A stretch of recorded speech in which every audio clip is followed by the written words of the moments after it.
yang sudah diukur dan tersertifikasi oleh BMKG. Setelah semua telur sudah terjepit rapat pada ketek, diamkan selama 40 hari atau 7 bulan guna memulai proses fermentasi telur haramnya. Fungsi dari ketek itu sendiri adalah mempercepat proses fermentasi telur.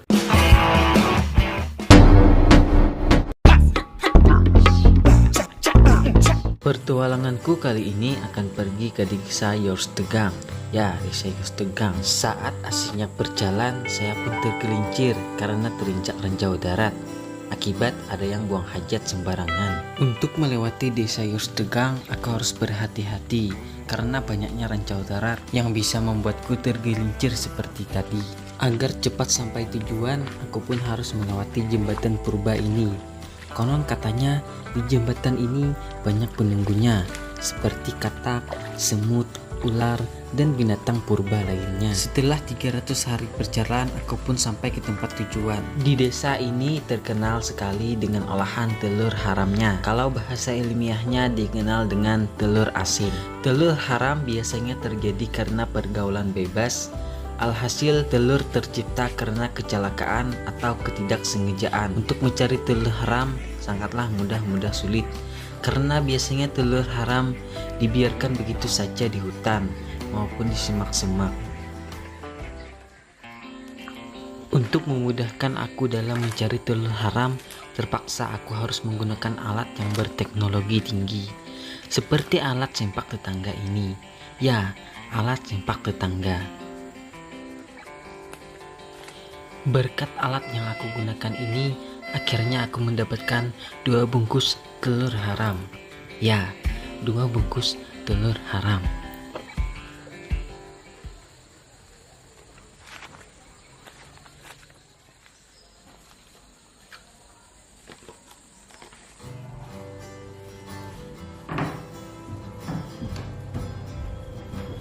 Setelah sampainya aku di rumah Pak Au, aku pun langsung mencuci telur haramnya agar suci dari hadas kecil dan hadas besar. Karena dalam pembuatan telur haram perlulah telur yang higienis dan tidak ada kuman-kuman penyakit seperti bakteri, kuman, jamur, dan tungau, dan lain-lainnya. Setelah dicuci dengan air, telur pun harus aku cuci kembali dengan mesin cuci agar telur haramnya yang sudah disucikan menjadi lebih suci. Mesin cuci yang aku gunakan ini pun tidak boleh dialiri listrik rumah, melainkan harus dialiri listrik dengan cara dicolok ke lubang hidung. Ya, dicolok ke lubang hidung.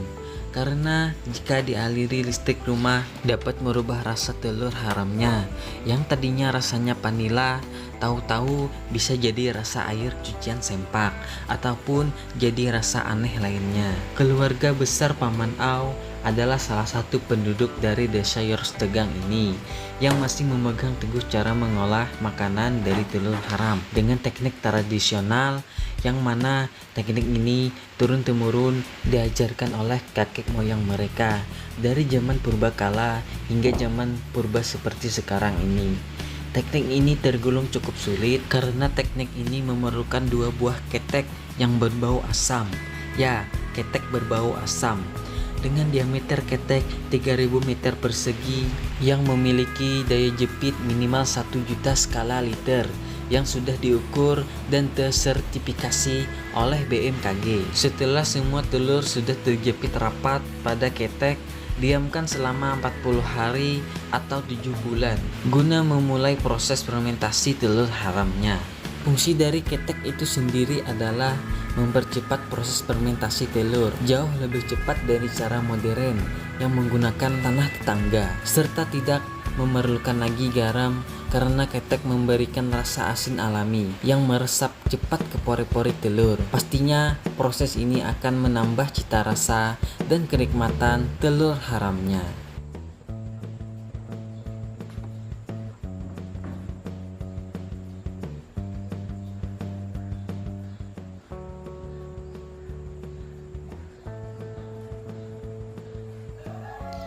Setelah 7 bulan 1/4 hari lamanya, aku pun kembali menemui Paman Au untuk menanyakan kabar 2 ekor telur haramnya. Belakutak, belakutik, belakutok.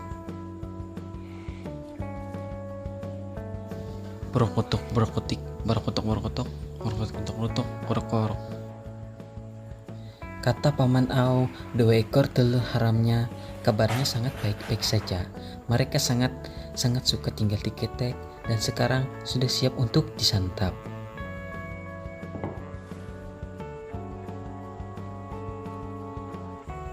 Belakutak, belakutik, korek-korek. Karena terlalu bersemangat, aku pun tidak sengaja mencium telur haramnya.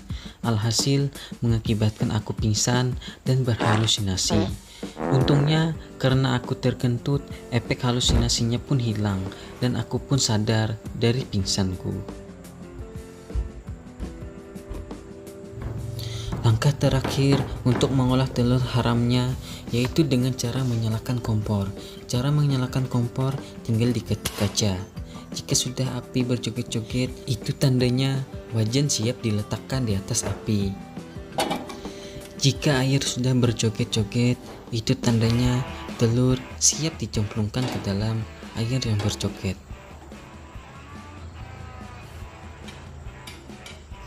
Jika jogetan air sangat cepat, itu tandanya telur telah matang dan siap untuk diangkat dan disajikan dan dimakan dan diisi ke perut.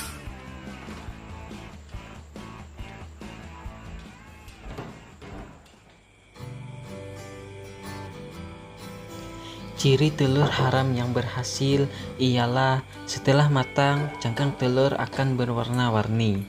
Telur haram yang sudah matang dipisahkan dengan cangkangnya karena yang dapat dimakan hanya bagian dalamnya saja, sedangkan cangkangnya tinggal dibuang ataupun bisa diolah lagi jika mau, karena batu jalanan pun bisa dimakan jika ingin memakannya. Telur yang sudah dipisahkan dengan cangkangnya kemudian dimandikan dengan sop merah atau kuah merah. Ya, kuah merah. Telur haram sangatlah nikmat jika disantap ditemani dengan 1000 butir nasi dan kuah sop. Pastinya akan menambah kesegaran di dalam rasanya.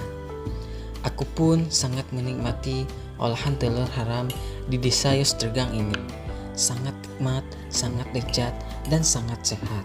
Ya, sangat sehat.